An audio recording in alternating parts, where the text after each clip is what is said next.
Hello' গাইছ, মই এটা কথা ৰাতি ৰাতি বহুত বেছি ভাবোঁ। মানে টকা পইচা চব বাদ দিব লাগে গাইছ। গোটেই অসমখন নহয়, গোটেই ভাৰতখনে টকা পইচা চব বাদ দিব লাগে। যদি মোৰ ঘৰত তামোল আছে, লৈ যা একেলা। আৰু যদি মোৰ দোকানত আহে, বস্তু লৈ যা। এনেকুৱা হ'লে কোনো ভিখাৰী নহ'ব। কাৰণ টকা পইচা দৰকাৰ নাই না। কাৰণ টকা পইচা বহুত পাগল কৰি আছে মানুহক।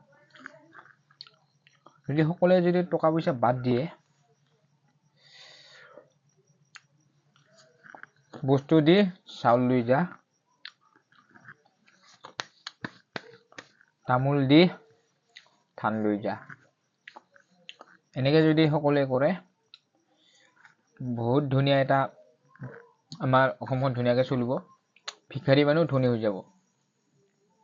বাইকত তেল ভৰাব লগা নাই, মানে বাইকত তেল ভৰাব লগা আছে যদিও দোকানৰ পৰা লৈ যা, কিবা এটা দি কিনে লৈ যা, কিন্তু মালটো দিব নালাগে। সেনেকুৱা যদি কৰা, বহুত মানুহ উন্নতি হ'ব। গম পাইছা? মাল খা, ধুনীয়াকে গাখীৰ দি যা, পইচা নালাগে।